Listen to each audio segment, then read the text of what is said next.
Well done, Patrick. What else went right?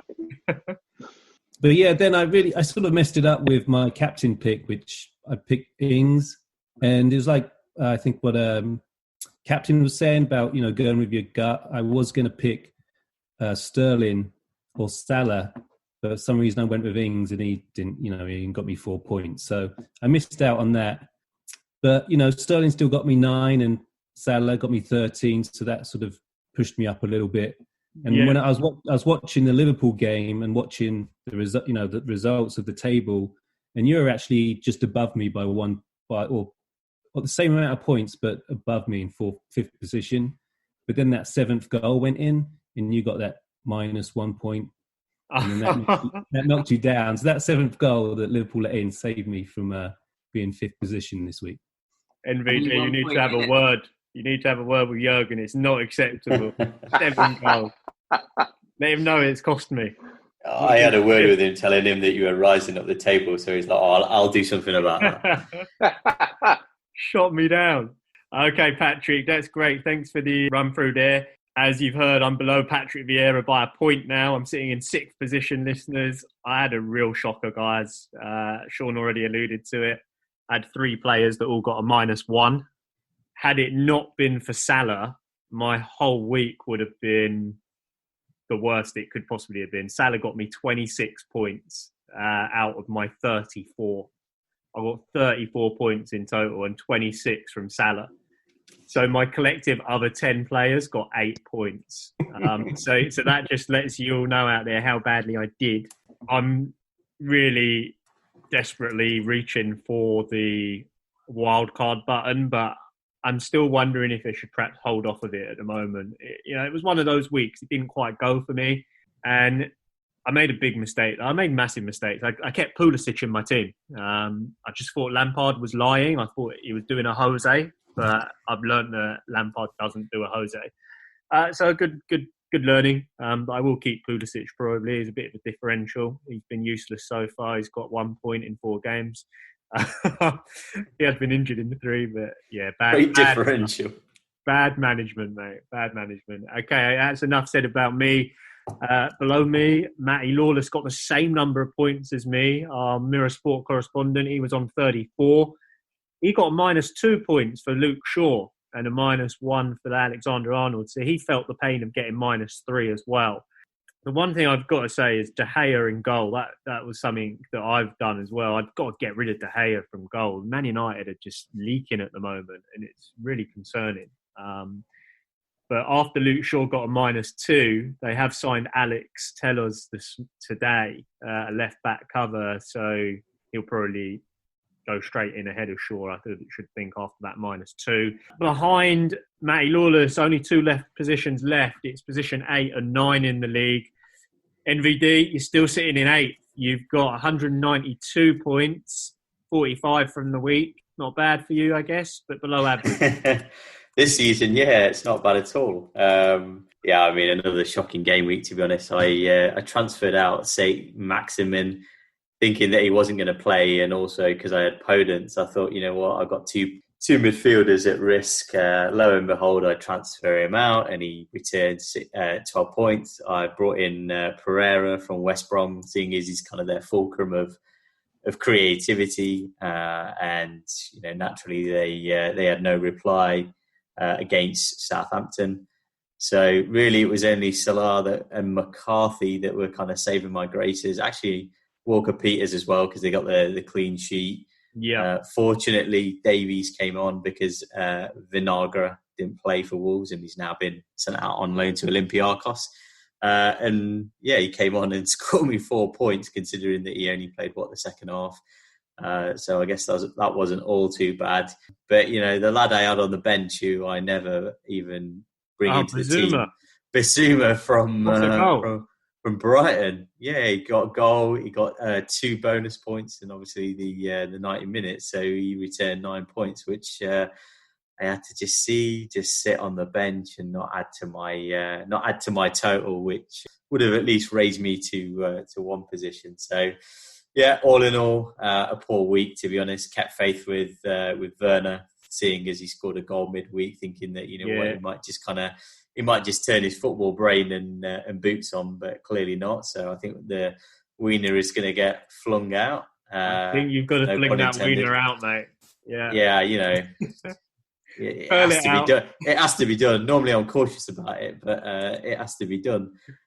So I think much like Pella's, the international break is going to be spent scouting and wildcarding.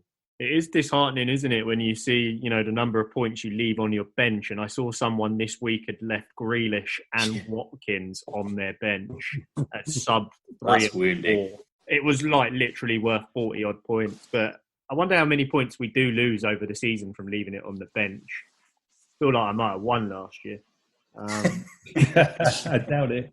I doubt it too, mate. Super subs. So, yeah, Neil, I think you're probably right to activate the Wildie. I was looking at your team. It looks like it needs doing. And talking of that, the one man that has activated his Wildie, he did it last week, Captain Russ. Still propping up the table, though, Russ, in 9th. How did it go with the Wildie initiated?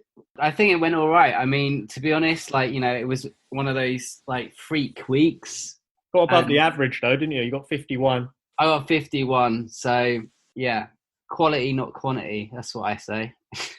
But the team. I got Salah in and captained him, and he got obviously 26 points. So that was a good move, I think. And I also got a couple of Everton players in because they're looking strong at the moment. Obviously Calvin did all right. He got me 6 points, but I changed my keepers as well, and I've got McCarthy now, so he got me a 9. They were the big guns, really. But hopefully, on the up. I'm still obviously not that on the up because I'm still bottom. But I've got Jimenez now up front. I've got Ings now. Obviously didn't perform at the weekend, so I'm not going to make any drastic moves because I've just wild carded. I might not even transfer anyone out this week. I think I'm going to might stick to my guns and. You're in touching distance of NVD now. You're only 9 points back from being bottom. So I'm touching cloth. Yeah, totally. I'm that close. The only one. Interesting stuff. I think it raises a couple of questions. McCarthy for Southampton, they've turned a corner. They're keeping clean sheets all of a sudden, and also Everton. How long's that going to last at top of the table? I mean, they got Liverpool next. Firstly, Southampton, do you see them keeping clean sheets, Pellers? Southampton, I mean, McCarthy's doing well, right? He's nicked a couple of clean sheets there now. I don't see that continuing, to be honest. I think they've actually weakened their team in a lot of ways since last season. Losing Højbjerg to Tottenham, who's done really well at Tottenham. I think he was like that kind of defensive midfielder who just used to clear everything out. And I think they're actually weakened, but I think they're doing well. They've had a good couple of results. Obviously, Danny Ings, I would still keep him in my team. Yeah. McCarthy is so far proving to be the cheap keeper at 4.5 million. He's like the Pope of last season so far. Do you think he is the Pope of last season, though? Is he going to be the Pope over the season? You're saying perhaps not? The cheaper option, yeah, I think so. Just because he's going to get, Southampton is still going to get a lot of shots on goal, so he's going to get the save bonus points, right? So that's what Pope got a lot of those last season. But Southampton's defence, no, they're not as good as Burnley's defence. When they're at home, when they've got Tarkowski and the likes of, some solid centre backs there. But I think Southampton, a couple of games to look ahead, but yeah, won't be getting any defenders in there. Okay, sure. And NVD then, so Everton play Liverpool next. Do the wheels come off there after you let in 7? Perhaps not.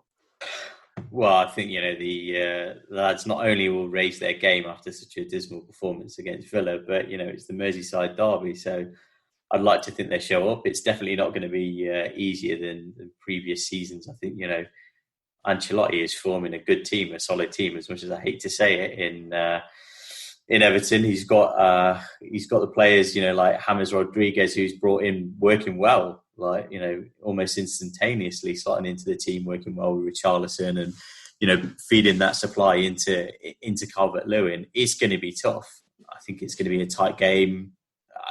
I probably has a draw written all over it, to be honest. It's probably going to be one of those boring Merseyside derbies, but I think consistency will drop, to be honest, with Everton. I'm not saying that because I'm a Liverpool fan, but I just think it will happen, to be honest, like it did a little bit in periods last season. But I think they'll have a good first half to the season, that's for sure.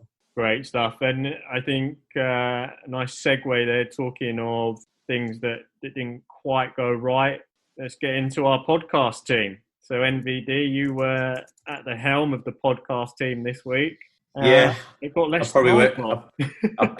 probably won't be invited back to be the manager again. Pretty dismal, to be honest. 29 points, well below the average. I think kind of, with Mourinho doing a doozy on all of his FPL managers, as we spoke about at the start of the show, the Poddy team had Mane out. And I thought Mane's coming back after the international break. That's when he should be back. Didn't want to get rid of him, but with Son out, and I just didn't even know how long he was going to be out for. I thought, okay, best to get him out.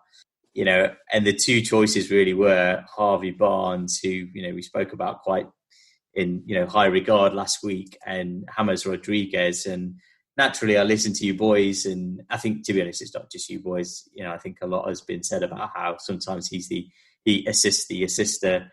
And that just stuck in my head, and I thought, okay, well, let's not go for him. And obviously, I missed out on 18 points I think he got with his 2 goals and an assist. And unfortunately, Harvey Barnes just returned a measly 2 points for the 90 minutes he played. Apart from that, really, there wasn't really much in the team that I could captain. Given the players that were there, I thought De Bruyne would do something against Leeds, hence why I put him as captain. And we all know that he didn't return anything. Other than that, to be honest, we had a lot of our defenders that didn't play or just blanked. In fact, the whole defence at large scored a measly -1. So if that happens, you're never going to score highly for the. So for four the game defenders, we scored -1. We had Salt and Vinegar with a 0, Mitchell with a 0. Right. Reece James with a 0. Yep. And Trent Alexander-Arnold with a -1. I really didn't think he could do any worse than me last week. Yeah. I really didn't think he could hit that low, but well done. Congratulations. Well done. Yeah, you managed to surpass expectations. Should we be blaming the way that this team was set up from the get-go? I think so. Yeah, I think it's the doo-doo. I think it's Rodney. Just set it on game week 1. I think he's went and pocketed some of the cash. He's not spent the full 100 million there, is he? I did buy a new tracksuit, mate. I was wondering why your team was worth 200 million, Palace. I just have to make sure I win every year. Well, gents, what it does mean now is it means going into game week 5, our manager for the Poddy team is going to be myself, but I think it does beg the question of, do we need to get the wild card out? And I feel like we might have to. Yeah, you do. I mean, you got Vinagre in the team. Like I said, he doesn't even play in the Premier League anymore, so you got to get him out. Got Nyland on the bench. He doesn't. Yeah, Nyland's contract has been terminated, by the way. So basically got a bunch of rejects. That's all. We actually just got a bunch of rejects playing in our team. Yeah. I mean, actually, it's worse than... Rough might get a game this week. Yeah.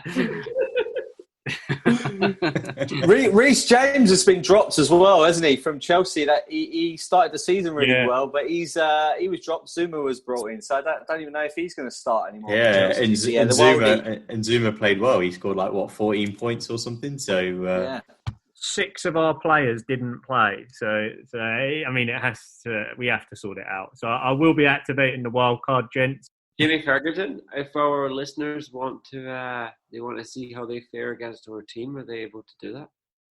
They are, yeah. I was about to jump into that because we've had 35 people enter our league, Sean.